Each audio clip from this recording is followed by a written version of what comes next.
আবার হাসলো ওরা। বিচ্ছুটাকে কিছু খেতে দাও, বলল আরেকজন। আধমরা দেখাচ্ছে। খিদে পেয়েছে নিশ্চয়। একটা প্লেটে শুয়োরের সেদ্ধ মাংস আর মিষ্টি আলু নিয়ে ঠেলে দিল একজন। খিদে পেয়েছে, অযথা জেদ দেখিয়ে না খেয়ে থাকার কোনো মানে নেই। বসে পড়লাম ওদের সঙ্গে। সারাক্ষণ বকর বকর করে গেল ওরা। কথায় কথায় বিচ্ছিরি সব গাল দিচ্ছে, কিন্তু একটা লোক একেবারে চুপচাপ নীরবে খেয়ে চলেছে। তাকাচ্ছেও না কারো দিকে। লম্বা চওড়া, ক্যাপ্টেনের সমানই প্রায়। ওরই নাম বিল। সারাটা দুপুর আর বিকেল একা একা বসে রইলাম। সূর্য ডোবার একটু আগে ঢুকলো বিল। উল্টো দিকের একটা চেয়ারে গিয়ে বসে পড়ল চুপচাপ।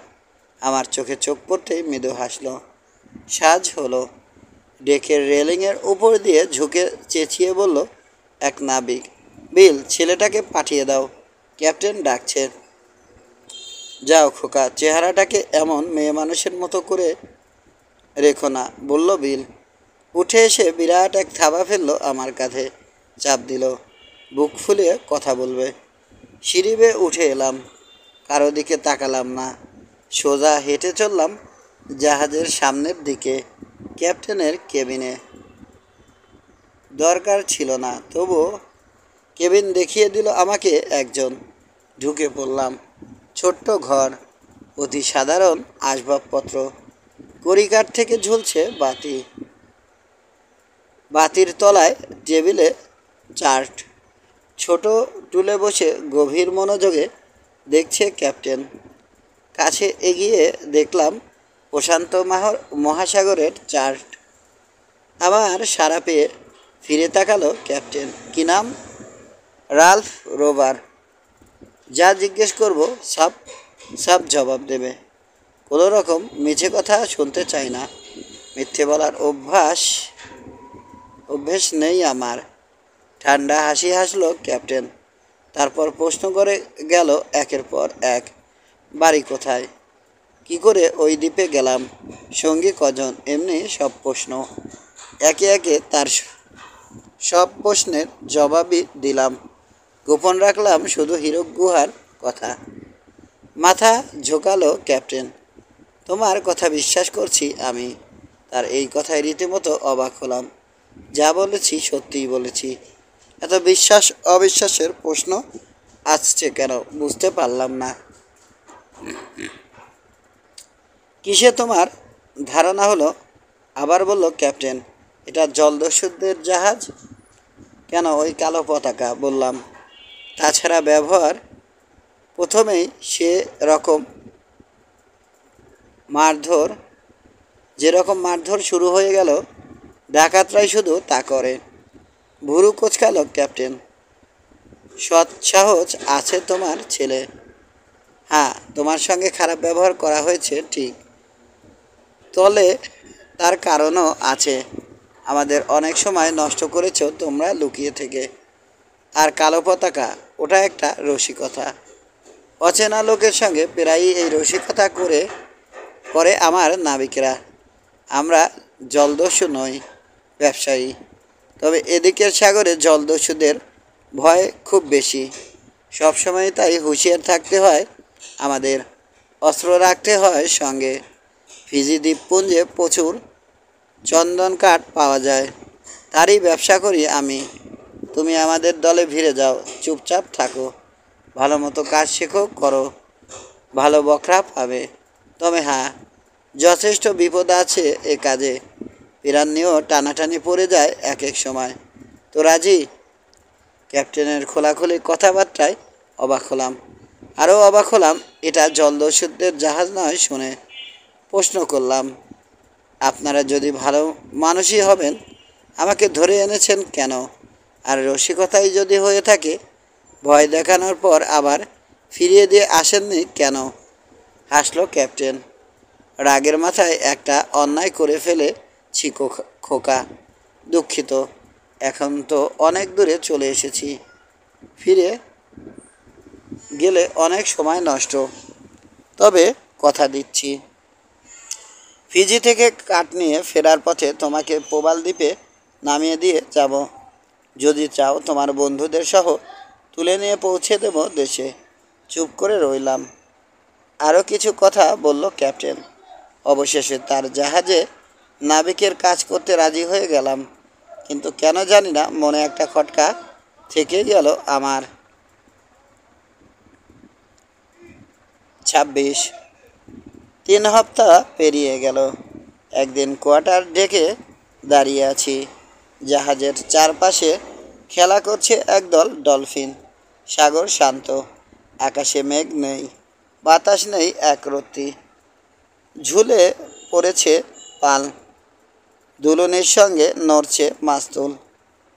মৃদু ক্যাচকচ শব্দ হচ্ছে থেকে থেকে। বেশিরভাগ নাবিকই নিচে ঘুমোচ্ছে। কেউ কেউ লম্বা হয়ে শুয়ে আছে ডেকে কেবিনের ছায়ায়। হালের চাকা ধরেছে বিল। তারও বিশেষ কিছু করার নেই। জাহাজের গতি নেই বললেই চলে। কোনো দিকেই হাল ঘোরাতে হচ্ছে না তাকে। চাকা ছেড়ে দিয়ে উঠে এলো সে একসময় আমার পাশে।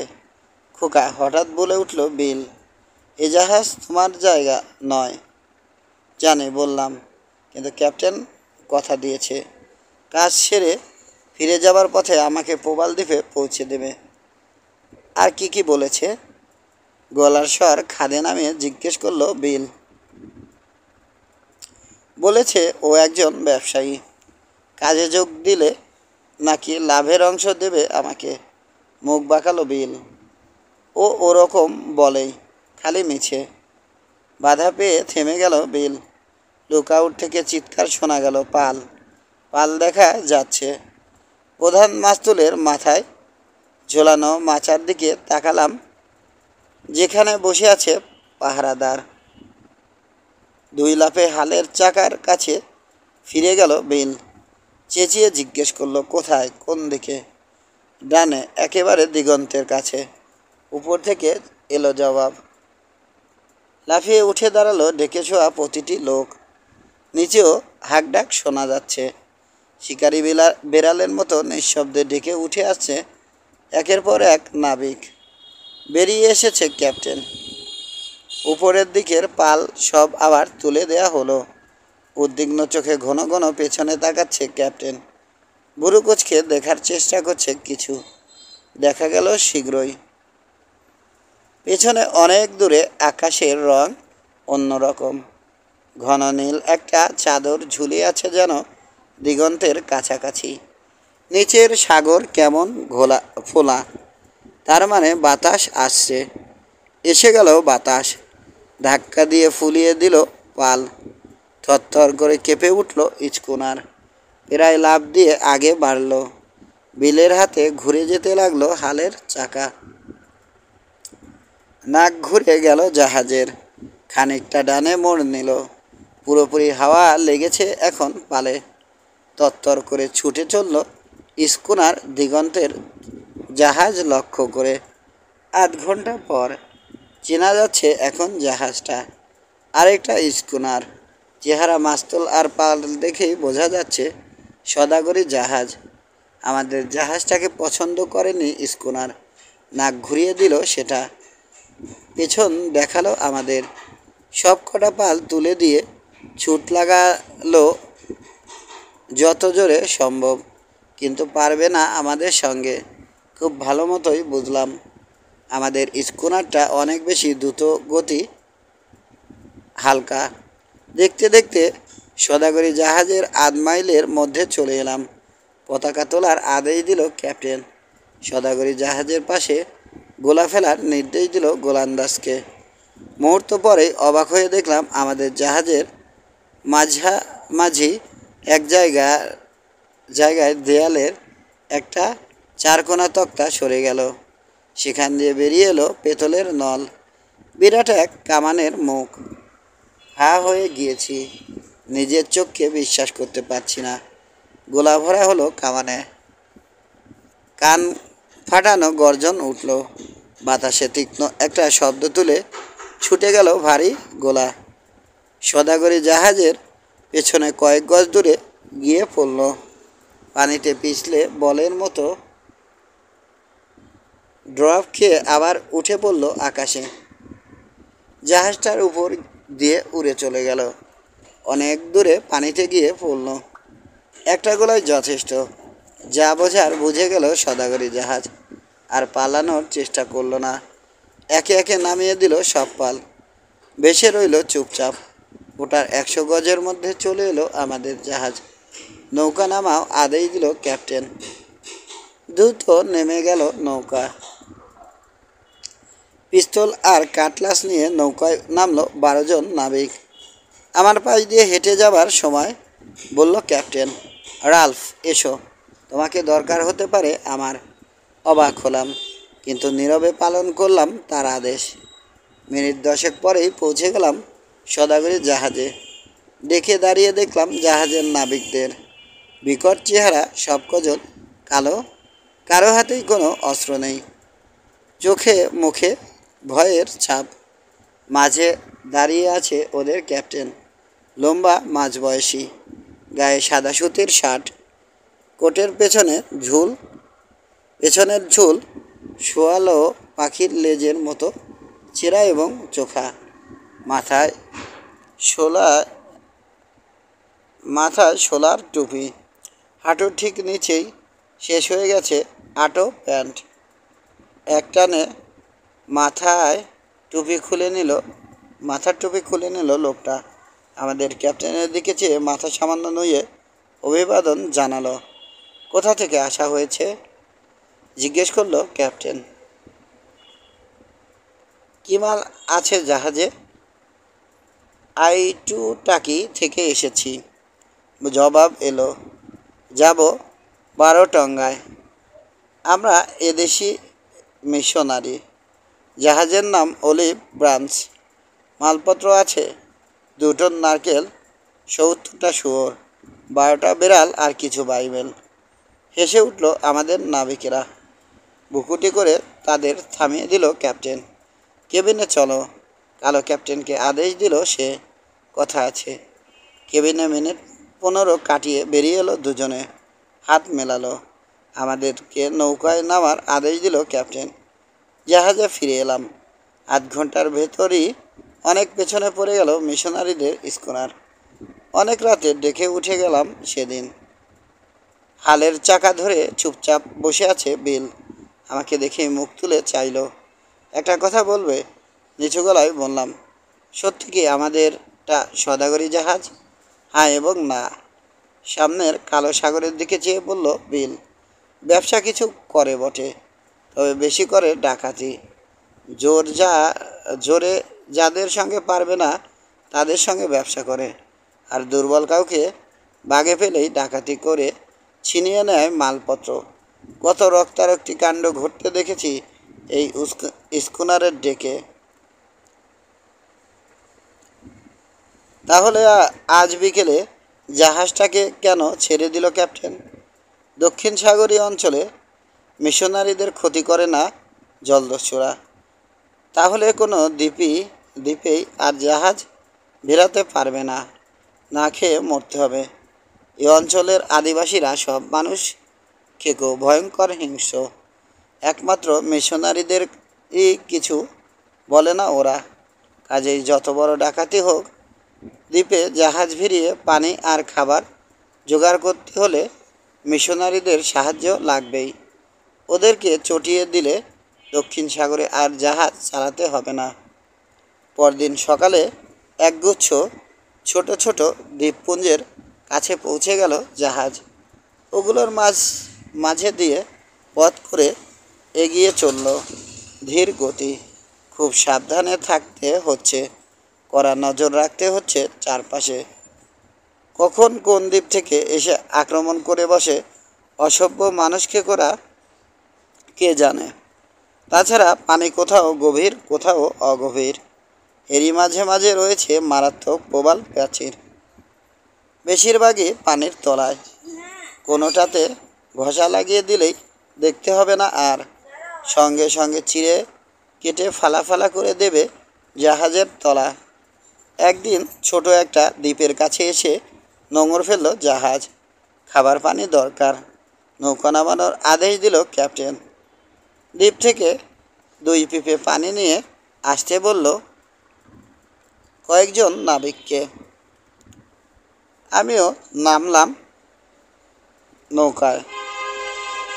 তীরের কাছাকাছি পৌঁছে গিয়েছি, হঠাৎ গাছের আড়াল থেকে বেরিয়ে এলো একদল জংলি। পানির ধারে এসে সারি দিয়ে দাঁড়ালো। আক্রমণের ভঙ্গিতে নাচতে লাগলো হাতের বল্লম আর মুগুর। দাঁড় বাবা বন্ধ করে দিলাম। পাটাতনে খাড়া হয়ে দাঁড়ালো মেট। আমরা বন্ধু ইঙ্গিতে বোঝাতে চাইল। জবাবে শুরু হলো পাথর বৃষ্টি। কয়েকটা পাথর এসে পড়ল নৌকার ভেতরে। আহত হলো আমাদের কয়েকজন, তবে বেশিরভাগ পাথরই পড়ল নৌকার আশেপাশে পানিতে। মেটের আদেশে বন্দুক তুলে নিলাম সবাই, কিন্তু ট্রিগার টানার আগেই জাহাজ থেকে শোনা গেল ক্যাপ্টেনের চিৎকার, গুলি করো না, নৌকা পিছিয়ে আনো। তাড়াতাড়ি দাঁড় বেয়ে সরে এলাম তীরের কাছ থেকে। পানির কিনারে এসে ভিড় করেছে এখন 100-5 জঙ্গি। চেঁচাচ্ছে, বল্লম আর মুগুর নাচিয়ে ভয় দেখাচ্ছে। 100-2 গজ পিছিয়ে এসেছি। এই সময় কানে এলো কামানের গর্জন। মাথার উপর দিয়ে শীষ কেটে উড়ে গেল গোলা। পড়ল গিয়ে তীরে দাঁড়ানো জঙ্গলিদের উপর। কালো দেহগুলোর মাঝে চওড়া একটা শূন্যতা সৃষ্টি করে ছুটে চলে গেল। ছিন্ন ভিন্ন হয়ে গেল অসংখ্য কালো দেহ। আতঙ্কিত চিৎকার উঠল দাঁড়িয়ে থাকা জঙ্গলিদের মাঝে। শোনা গেল আহতদের আর্তনাদ। ঘুরেই ছুট লাগালো যারা অক্ষত রয়েছে। চোখের পলকে হারিয়ে গেল গাছপালার আড়ালে। সাদা সৈকতে পড়ে রইল কালো মানবদেহের স্তূপ। স্তূপের ভেতর থেকে উঠে দাঁড়াতে দেখলাম কয়েকজনকে। টলমল পায়ে এগিয়ে গেল কিছু দূর, কিন্তু বনে ঢোকার আগেই জাহাজ থেকে গর্জে উঠল বন্দুক। হুমড়ি খেয়ে পড়ে গেল লোকগুলো। শরীরের রক্ত জমে গেল যেন আমার। বিশ্বাস করতে পারছি না নিজের চোখকেও। এ কি ঘটল? পেছনে শোনা গেল ক্যাপ্টেনের চিৎকার, এবার যাও তোমরা, পানি নিয়ে এসো। আদেশ পালন করলাম। দাঁড় বাইতে লাগলাম নীরবে। সবারই মুখ থমথমে। ওই পাইকারি মানুষ খুন দেখে হতভম্ব হয়ে গেছি সবাই। তীরে ভিড়ল নৌকা। লাফিয়ে নেমে এলাম। সামনেই একটা ছোট পাহাড়। ঝর্ণা নেমেছে পাহাড়ের গা থেকে। পিপে নিয়ে এগিয়ে গেলাম সেদিকে। কাছে পৌঁছে হয়ে গেলাম। পাক দিয়ে উঠল পেটের ভেতর। রোমহর্ষক দৃশ্য। পানির রং লাল। ঝর্ণার উপরের দিকে বড় দুটো পাথরে আটকে আছে একটা কালো দেহ। ডান হাত উড়ে গেছে গোলার আঘাতে। ডান পাশে বুকের অনেকখানি গায়েব। আমাদের দিকে চেয়ে আছে নিষ্প্রাণ দুটি বড় বড় চোখ। রক্ত মিশে যাচ্ছে পানিতে। পানি ভরার আগে একবার থমকে দাঁড়ালাম সবাই। ভয়ে ভয়ে তাকালাম এদিক ওদিক। না, কেউ আসছে না। সাংঘাতিক ভয় পেয়েছে জঙ্গলিরা। কেউ বাধা দিতে এলো না আমাদের। একজন নাবিক ঝর্ণা থেকে লাশটা সরিয়ে ফেলল। তাড়াতাড়ি পানি ভরে নিয়ে জাহাজে ফিরে এলাম আমরা। জোর হাওয়া বইছে। পাল তুলে দিতেই ছুটে চলল জাহাজ। যত তাড়াতাড়ি সম্ভব পালিয়ে যেতে চাইছে যেন ওই ভয়াবহ জায়গা ছেড়ে। পালিয়ে এলাম বটে, কিন্তু নিষ্ঠুর ওই খুনের দৃশ্য আঁকা হয়ে গেছে আমার চিঠিতে। কোনো দিনই তা মুছবার নয়। 27। বাতাস আর পড়ল না। বয়ে চলল এক নাগারে। তবে গতি সব সময় সমান নয়, কখনো কম কখনো বেশি। দিন 2 পরে বিরাট এক দ্বীপের কাছে চলে এলো জাহাজ। আকাশে উঠে গেছে পর্বতের চূড়া। সেদিকে দেখিয়ে দ্বীপের নাম জিজ্ঞেস করলাম বিলকে। ইমো জানালো বিল। আগে কখনো এসেছিলে নাকি এখানে?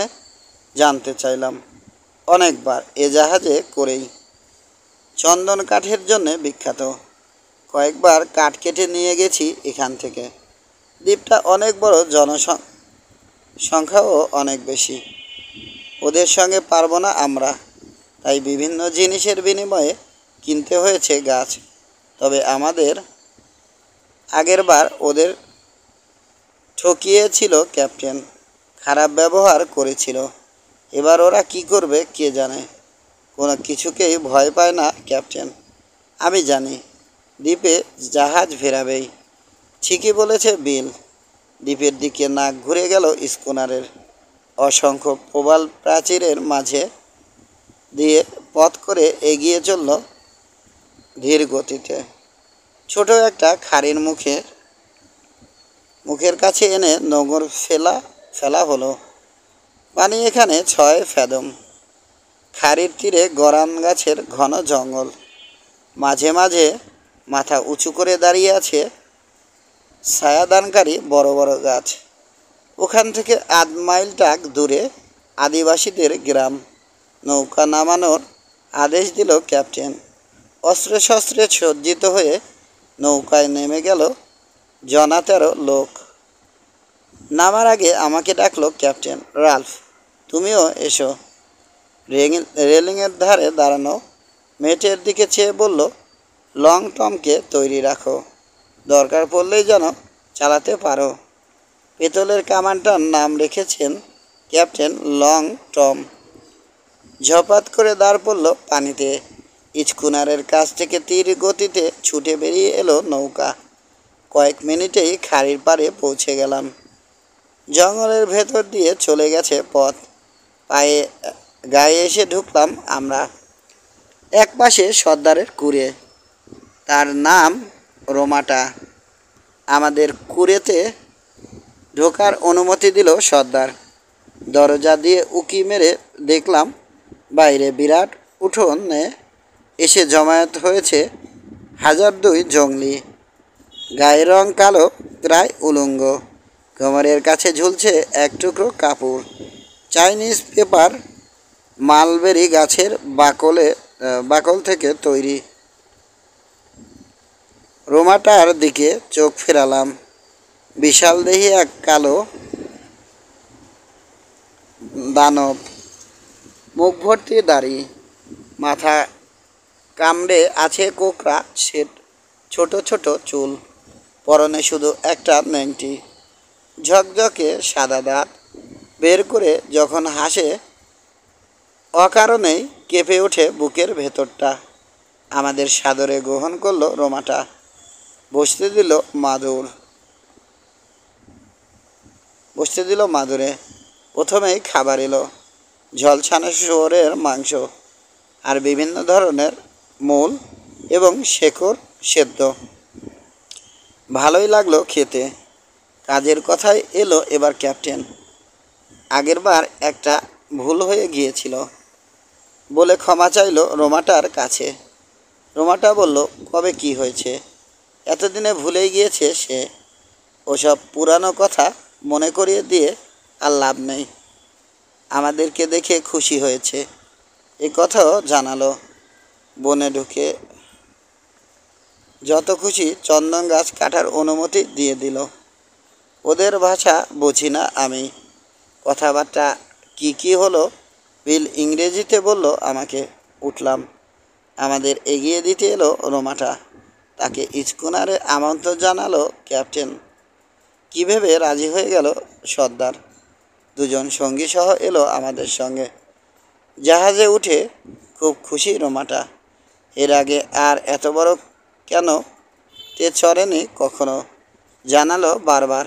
শেষে বলল, পাশের দ্বীপের এক সর্দার বেড়াতে এসেছে ইমোতে। রোমাটা আর মেহমান, তাকে যদি কেনতে ওঠার অনুমতি দেয় ক্যাপ্টেন, খুব খুশি হবে সর্দার।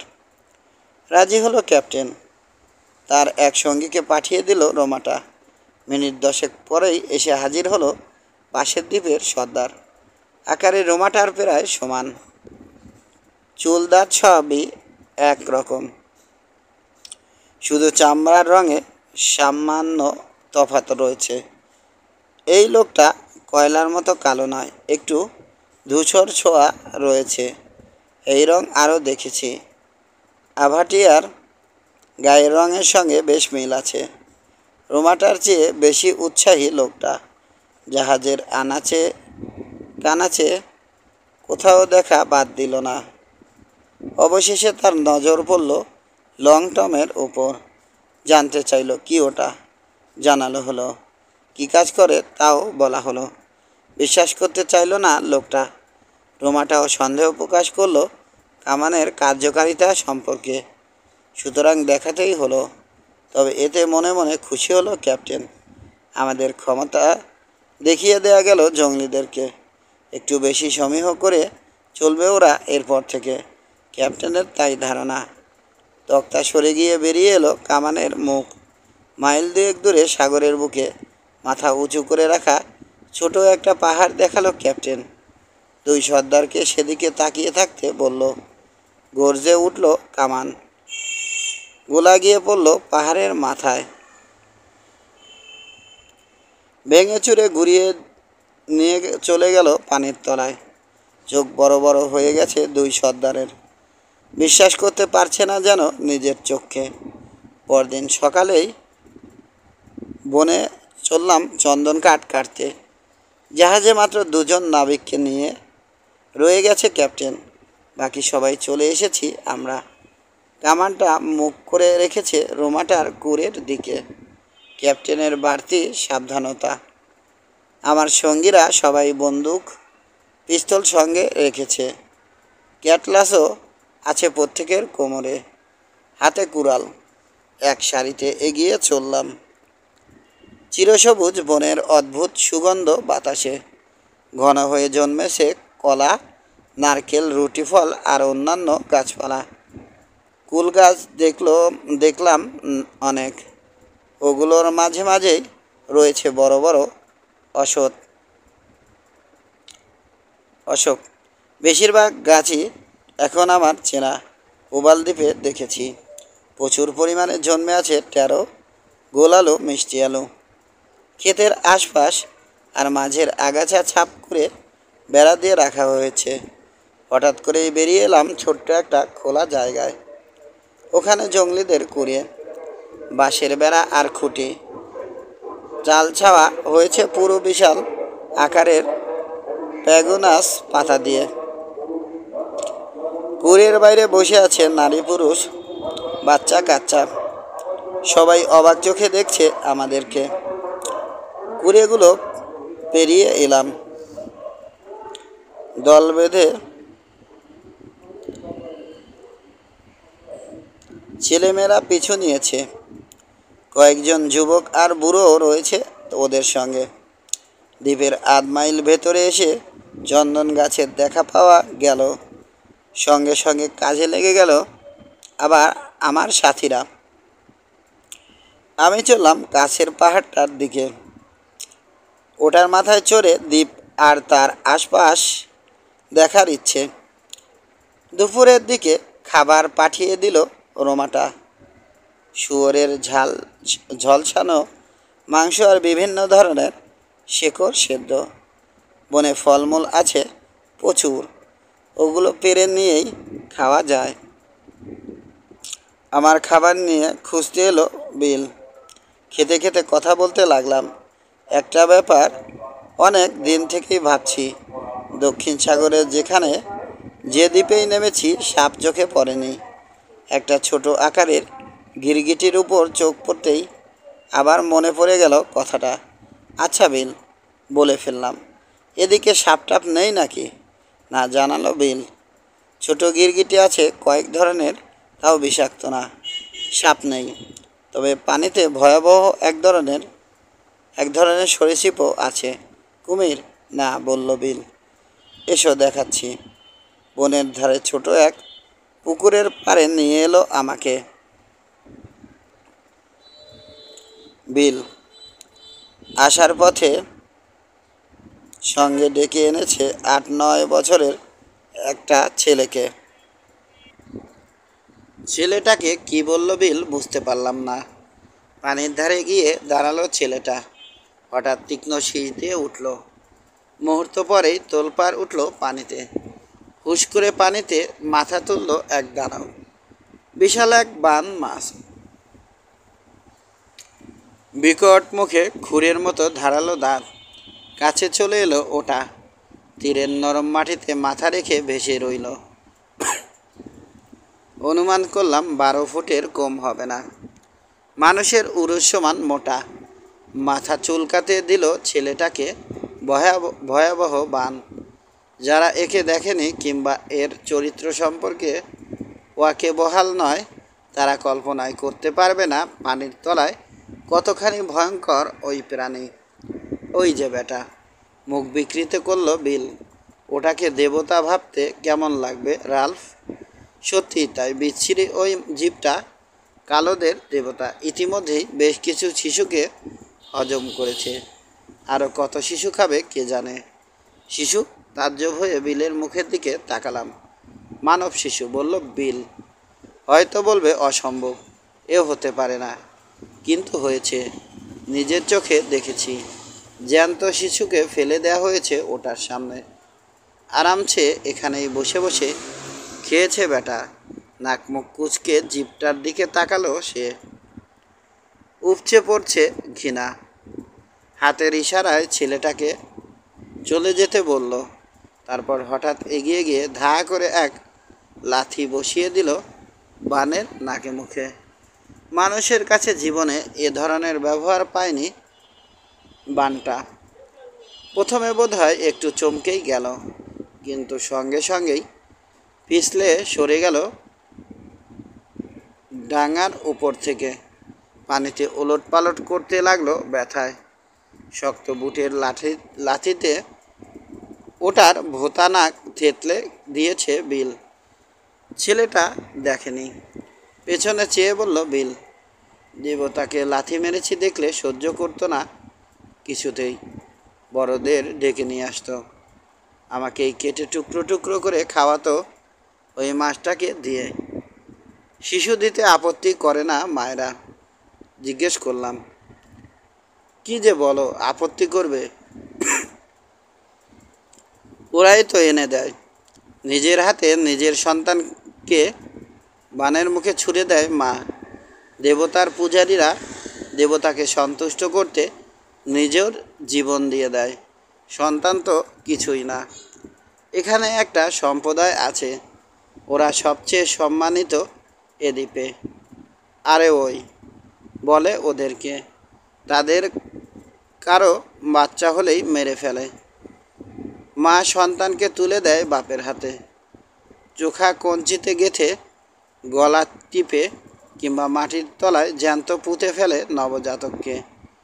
আর বান দেবতার হাতে তুলে দেয়াটাকে তো রীতিমতো সৌভাগ্য মনে করে।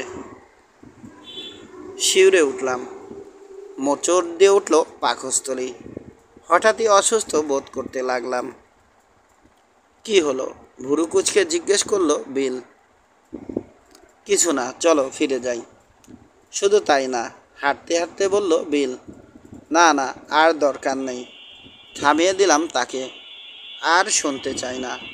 এরা মানুষ না, জানোয়ারেরও অধম। আমার দিকে চেয়ে মুচকি হাসলো বিল। চুপ হয়ে গেল। 28 সপ্তাহখানেক পেরিয়ে গেল। চন্দন কাঠ কাটা চলছে এক নাগারে। স্তূপ হয়ে গেছে বনের ভেতরে। বেঁধে ছেদে এনে জাহাজে তোলার সময় হয়েছে। রোজই দলের সঙ্গে যাই আমি। গাছ কাটা বাদ দিয়ে ঘুরে বেড়াই জঙ্গলে। গায়ের ভেতরে অদ্ভুত কিছু না কিছু রোজই দেখছি। রীতিমতো ঘৃণা জন্মে গেছে দ্বীপটার উপর। এমন অবস্থা হয়েছে এখন, পালিয়ে যেতে পারলে বাঁচি। রোমাটার সঙ্গে গোলমাল বাঁধিয়ে বসেছে ক্যাপ্টেন। বুঝতে পারছি সাংঘাতিক কিছু একটা ঘটে যেতে পারে যে কোনো সময়। সবাই উপলব্ধি করতে পারছি আমরা ব্যাপারটা। বিশাল কামানের ভয়েই এখনও চুপ করে আছে রোমাটা। তবে কতদিন সে ভীতি থাকবে বলা যায় না। যে কোনো সময় আমাদেরকে ধরে নিয়ে গিয়ে পুড়িয়ে মারার আদেশ দিয়ে বসতে পারে সে। 8 দিনের দিন সকালে খুব খারাপ অবস্থায় ঘুম ভাঙল আমার। জ্বর জ্বর লাগছে, মন ভীষণ খারাপ। নাস্তা শেষ হলো। ডেকের উপর জমায়েত হয়েছে নাবিকরা। কাঠ কাটতে যেতে প্রস্তুত। আমি থেকে যেতে চাইলাম জাহাজে। শরীর খারাপ, কিন্তু কোনো কথাই শুনল না ক্যাপ্টেন। তীরে পাঠাবেই আমাকে। নাবিকেরা সবাই আমাকে পছন্দ করে, তাই আমি কাজ করি না, এ কথাটা এখনও কেউ লাগায়নি ক্যাপ্টেনের কাছে। যেতে বললেও আমার চেহারা দেখে কী ভাবলো ক্যাপ্টেন কে জানে। বলল, ঠিক আছে, গাছ কাটতে যেও না, তবে বিশেষ একটা কাজ নিয়ে গায়ে যেতে হবে। রোমাটার জন্য কিছু উপহার নিয়ে যাবে। ভজিয়ে ভাজিয়ে নরম করে আসতে হবে তাকে। না না, একা যেতে হবে না, বিল যাবে সঙ্গে। কথাবার্তা সব সেই বলবে। ঠিক আছে বললাম। উপহার দেখে আমি হেসেই খুন। তিমির কয়েকটা দাঁত, এক মাথায় লাল রং করা। এ জিনিস নাকি জঙ্গলিদের কাছে খুব প্রিয়, মহামূল্যবান। রোমাটার কুড়ের সামনে দাঁড়ালাম। ভেতরে খবর পাঠাতেই ঢোকার অনুমতি এলো। মাদুরের উপর মাথা উঁচু করে রাজকীয় ভঙ্গিতে বসে আছে নেংটি পরা রোমাটা। কড়া চোখে তাকালো আমাদের দিকে, কিছু বলল বিল। নরম হয়ে এলো সর্দার। আমার হাতের দিকে তাকালো, ইঙ্গিতে উপহার দেখাতে বলল। রঙিন কাপড়ে পেঁচানো তিমির দাঁতগুলো বের করে রাখলাম তার সামনে। চকচক করে উঠল রোমাটার চোখ, কিন্তু ভারিক্কি ভাবটা বজায় রাখলো। তুচ্ছ কিছু জিনিস যেন। এমনি ভঙ্গিতে হাত দিয়ে ঠেলে এক পাশে সরিয়ে রাখলো দাঁতগুলো। যাও, হাত নেড়ে বলল রোমাটা। ক্যাপ্টেনকে গিয়ে বলো আজ গাছ কাটতে পারবে, তবে কাল বনে ঢুকতে দেব না। দেব কি দেব না জানি না এখনো। বেরিয়ে এলাম কুড়ে থেকে। বুনো পথে চলতে চলতে এক সময় মাথা নাড়ল বিল। অঘটন ঘনিয়ে আসছে। জানোয়ারটার কালো মাথায় শয়তানি বুদ্ধি ঢুকেছে, আর তাকেই বা দোষ দেবে কি ক্যাপ্টেন? একটা শোরগোল কানে আসতেই থেমে গেল সে। বনের ভেতর থেকে হইচই করতে করতে বেরিয়ে এলো একদল জঙ্গলি। কাঁধে করে বয়ে আনছে গাছের কাটা কাণ্ড। না না, ভুল বলেছি, বাঁশে বাঁধা মানুষ জ্যান্ত। বোধহয় পাশের কোনো দ্বীপে গিয়ে লড়াই করে জিতেছে, ধরে নিয়ে এসেছে বন্দীদের। পাশ দিয়ে যাবার সময় গুনলাম 20 জন। আবার খুন খারাপি। অদ্ভুত এক আওয়াজ বেরোলো বিলের গলা থেকে। চাপা করুণ হাসি আর গোঙানির মিশ্র একটা শব্দ। বন্দীদেরকে খুন করবে। অবাকি অযথাই বললাম।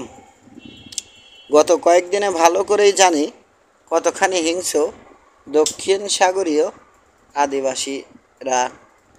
চলো, নিজের চোখেই দেখবে, বলল বিল। মন সায় দিল না প্রথমে, কিন্তু প্রচণ্ড কৌতূহলের কাছে শেষ অবধি হার মানতেই হলো। এগোলাম বিলের সঙ্গে। বনের ভেতর দিয়ে এগিয়ে চললাম। অনেকখানি এগিয়ে গেছে জঙ্গলিরা। চেঁচামেচি কানে আসছে, কিন্তু গাছপালার জন্য দেখা যাচ্ছে না ওদের। হঠাৎ থেমে গেল চেঁচামেচি। চারপাশে অদ্ভুত এক নীরবতা। আমার হাত ধরে হ্যাঁচকা টান লাগালো বিল। জলদি এসো। হঠাৎ শেষ হয়ে গেল বন। একটা খাড়ির পাড়ে বেরিয়ে এলাম। তীরে দাঁড়িয়ে লাফালাফি হইচই করছে অসংখ্য জঙ্গলি। সবারই চোখ পানের দিকে। হাতের ধাক্কায় কয়েকজনকে পাশে সরিয়ে দিয়ে পথ করে নিল বিল। আমাকে নিয়ে এসে দাঁড়ালো পাড়ে। সব কজন বন্দিকে পানিতে ফেলা হয়েছে।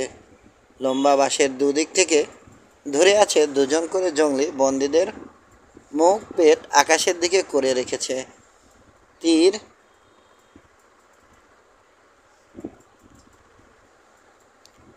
তীর ঘেঁষে ভেসে আছে বড় একটা যুদ্ধ কেন? দাঁড় হাতে উঠে বসেছে তাতে যোদ্ধারা। হঠাৎ চিৎকার করে আদেশ দিল তীরে দাঁড়ানো এক ছোট সর্দার। ঝপাত করে একই সঙ্গে সবগুলো দাঁড় পড়ল পানিতে। নড়ে উঠল ভারী কেন, গতি বাড়ল। হঠাৎ তীব্র গতিতে ছুটতে শুরু করলো। কি হবে তখনও বুঝতে পারিনি।